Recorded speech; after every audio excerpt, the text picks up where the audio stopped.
What is up, ones? This is Aspectman here. Welcome back to another episode of the In Between. Now we have an interesting decision here. I don't know how big of a difference it's going to be, honestly, but do we want our curiosity to take the best of us? I love this music, by the way. It adds to the tension of like this decision we're about to make. But yeah, do we want to give in to the temptation of touching it? Do we want to do nothing and maybe be the smart move? I mean, if you watch horror movies, like the best thing to do is just not to interact with it. Just don't do anything, right? Or do we want to provoke it by swatting it away?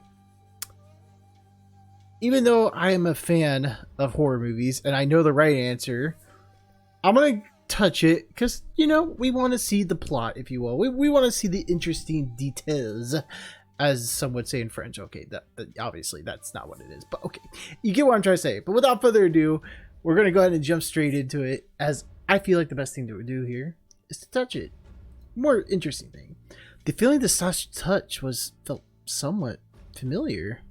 Micah reached up and lightly touched whatever it was. Soft, fluffy fur. He let his hand travel the length of the body. It was covered in fur. A cat? Him? Is it you? You guys probably can't see him, but he's right there. What would a cat be doing here? Where even is here? He became startled as the mysterious creature rubbed its face against his. A calming purr drifted from his chest. Distracted as he hasn't noticed that the longer this creature spent affectionately nuzzling against him, the less painful that feeling in his head became. That's what cats do. I mean, I could attest to that. Cats heal all, I swear. His senses were coming back, still dull but no longer excruciating. The feline pulled back and Micah was able to sit up. He saw it.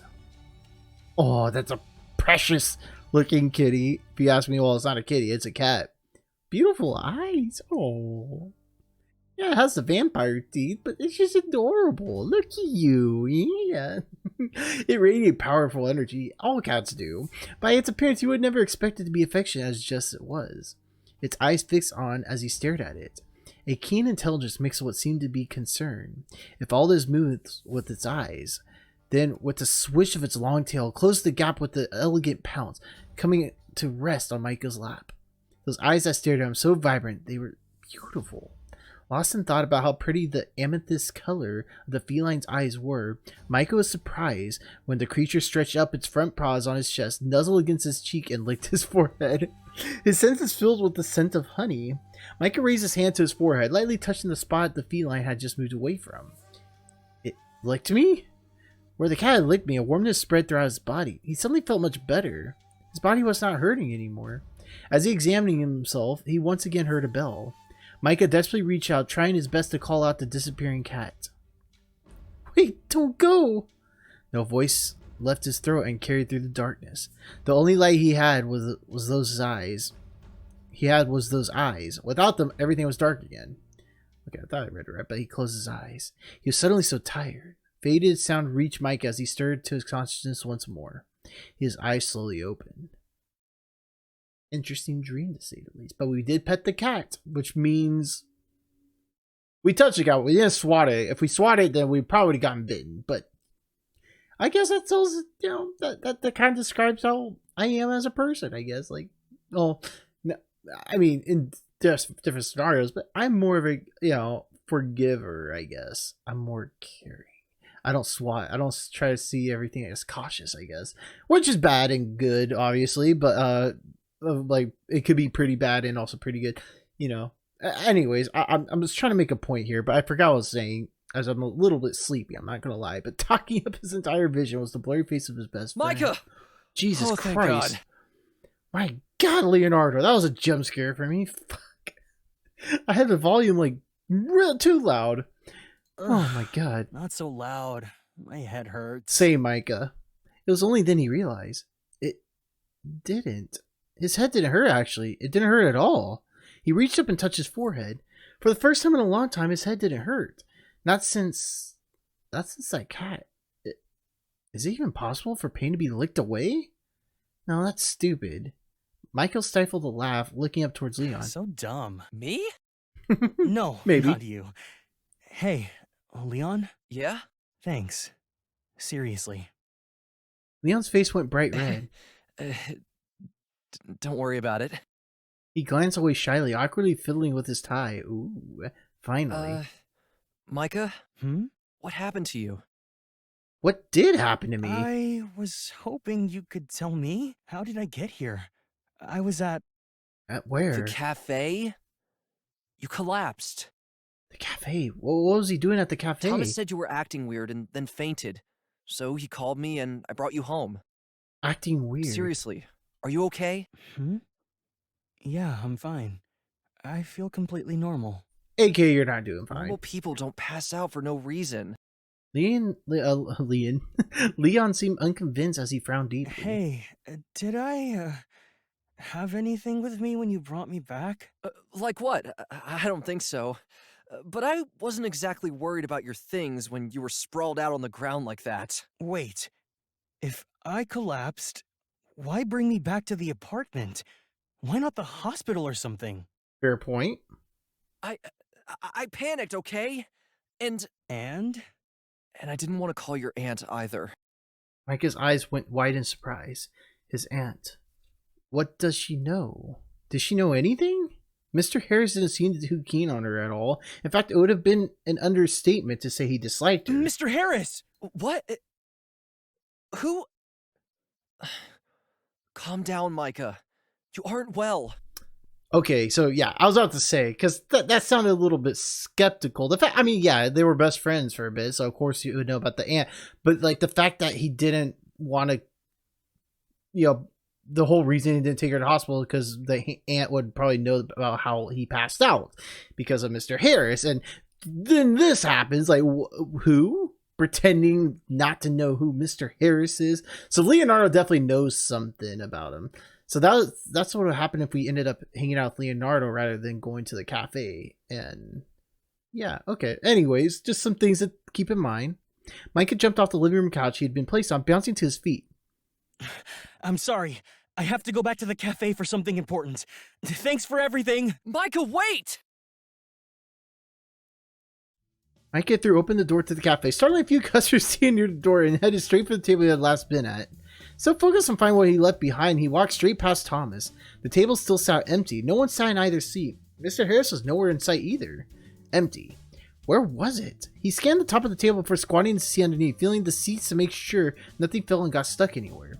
He knew it was pointless. It was impossible for something to be hidden in the booths, but he didn't know where else to look. So focused what he was hiding on his letter that he completely ignored Thomas calling out his name. It wasn't until the large hand grasped his shoulder and he stopped looking. Micah, calm down. What's wrong? First you freak out about a missing stranger, then you collapse on my floor, and now you come busting in here like the devil's on your tail. This isn't like you, Mai. Micah sighed quietly. I'm looking for a letter. It's important to me. Really important. Oh, a letter? You mean this?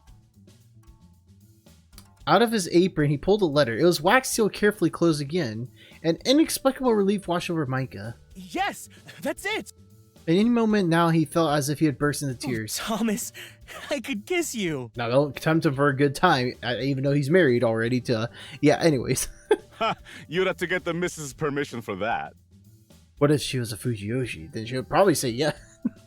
Can you imagine? She's like, yeah, you totally have my permission. Huh? Eh? Thomas put a hand on Micah's shoulder once more, squeezing tight. Micah, why don't you take a few days off? I'll talk to Mer and let her know you've got some things to take care of. I'm not being fired, am I? What? No, On your day off? Of course not. Never. That'd be fucked up. I would question the missus if that was a thing. I mean, like, who would do that on someone's days off? I fire you because you're on your day off. It's like, what? You're part of our little family here and always will be. You're like a little brother to Mary. Micah smiled. He did feel like a part of a family here. Mary and Thomas had treated him very well. Just promise me. Just promise that once you figure out whatever's troubling you, you come tell me. All right? We're here for you. We always will be. Looking Thomas directly in the face, Micah nodded. I promise. With this promise given, he clutched the envelope to his chest and headed for the door. Thomas waved him off before resuming his work in the kitchen. Quickly, Micah returned to his apartment, not once letting the envelope out of his sight. He wondered if Leon would be there when he arrived. I should apologize to him. He went out of his way to look after me, and I just took off. The door was unlocked, thankfully, as he rushed out the door with no phone or keys. The apartment was dark, save for the corner lamp. His eyes went around the room in search for Leon, but he was already gone. No Leon in sight. Micah made his way over to the couch, plopping down to the comfortable cushions. As he sat down to read the letter he retrieved from the cafe, he noticed a hastily scrawled note on the coffee table. I had to go, but I hope you feel better now, and call me if you need anything. Anything. 3, 4, or 5 underlines saying anything. He really meant anything. Leon's handwriting was terrible, so for him to have left a note meant he must have noticed that Micah didn't have his phone. He really notices everything, doesn't he? Oh, shows like he gives a shit. You know he might be a little shit? No, he's not. Leon's adorable. I freaking love Leon, but with a deep breath, Micah opened the envelope once again. My dearest Micah. If my charm was successful, then you have no memory of me or the place you must go. But if you are reading this, it means that I'm no longer in this world, and that this charm is now starting to fail. You are in danger. I am so sorry, my dear boy. I have failed you. With this letter, you will find a deed. Go there. You will understand everything once you do. With love, with regret, with hope. Gregory Riley, your grandfather. Reading this more times than he could count didn't make the letter make any more sense. Charm? Memory? He was in danger? It was true he had very little memory of his childhood, but was this why? Was something done to him? His heart was racing, the beating loud in his head. He had to know. There was no other choice to know, to find out the truth. The letter talked about a deed, though. Wasn't there something else in the letter? Did I imagine it? He closed his eyes and tried to visualize when he got the letter. I got a call from a lawyer, a man named Arthur Harris. He said he knew my grandfather and had something for my father. We met at the cafe. He gave me 2 things, a sealed letter addressed to me and a document with the name Magnus Inn written on it. When I looked up on these documents, Mr. Harris was gone already. That was all he could remember. He must have collapsed immediately after that. Magnus Inn. That could be only the deed that the letter spoke of. They were together after all. Where did it go, though? Thomas didn't give it to him. His entire body felt heavy. Too many things had happened today. He wasn't sure how it all happened in only one day. An overwhelming fatigue washed over him, and he was unable to keep his eyes open. He slumped back on the couch and fell into a deep but restless sleep. Ooh, we're about to get the end. Can I take your order? Oh, we're back at work. Have you seen anything you like, darling? I want a strawberry cupcake. Sweetie, 1 strawberry cupcake on its way.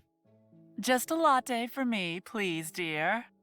Micah laughed and returned momentarily with their order. It was another slow day at the cafe. Even though he had gotten permission and insistence that he takes a few days off, he couldn't tolerate any more resting.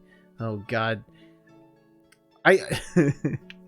Man, I don't know how is Micah doing this? This stresses me out, I'm not gonna lie, because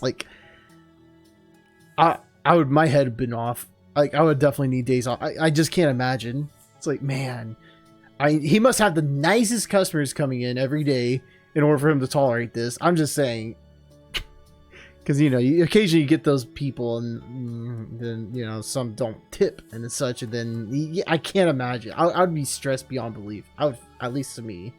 Anyways, though, he had looked around the cafe for the other document, but found no luck. He wondered where he could have gone, if not here. Did someone take it? But who could have? I'm saying Leon took it because he knows something that we don't. But he hadn't seen Leon since that day in that apartment either, and he wasn't replying to his texts anymore. It was starting to make him worry. That wasn't like Leon at all. Usually he couldn't stay away if he tried. Oh, is it dawning on him? The day passed as any other. Micah lost in thought at the cafe during the day, barely sleeping at night. Life went on as normal despite him feeling anything, but a few more days passed with no response from Leon and a few more sleepless nights. Before Micah knew, it was a whole 2 weeks had passed. Oh boy, it's never good news when she calls. It's his Aunt Caroline. Boy, answer it. Hello? Micah, I'm going to be forwarding a package to you. I need you to sign it and send it back to me immediately. Oh, straight to business as usual. Not even a hello. What is it? It doesn't matter what it is, Micah. It doesn't concern you. All you need to do is sign it when delivered and give it back to the courier. Do you understand? If it doesn't concern me, why do I have to sign it? Yeah, right. Okay, I've got it. He rolled his eyes. He had to stop himself from laughing at the thought that she might somehow be able to tell. It wouldn't have surprised him. I don't appreciate your attitude, but as long as you understand that this is time-sensitive and demands your immediate attention, then you may go. Maybe she could tell. Before Micah could respond, the call ended. Micah sighed. She was always like this, fully focused on business and work, and she treated him more like an incompetent employee than a nephew. Still, this must be important if she actually took the time out of her day and called for it. Even more interesting that it had something to do with him. Something about her words sent a shiver down his spine, as if every fiber of his being was screaming out for him to not sign whatever it was. His death, you're in danger. The words from that letter sprung to his mind as he frowned at his thoughts. See, this is what I'm saying, man. Like, how could he go back to work after hearing all that stuff? He's like, no, I'm just gonna go out to work like anything, like any normal day. Like, I'm sorry, if someone told me I was in danger, especially for my grandfather, and like there's some weird shit that's been happening not only in my dreams but also in real life, and people think I'm crazy. How is that? No, how would I go back to work? I would be like, no, like this is like too much, man. There's too much. Like, I need to know more. I need to figure this out for my own sake. Like, I would lose my mind. I wouldn't be able to concentrate on work, I don't think. But anyways, that's just my thoughts. But we are gonna end it here for now, as we'll continue on in the next episode. This is a little shorter, so sorry about that. But there's time sensitive to, for this week for me. But I did hope you enjoyed this episode of The In Between. Let me know what you think of this so far. What do you think of Leon? Do you trust him, or is there something suspicious?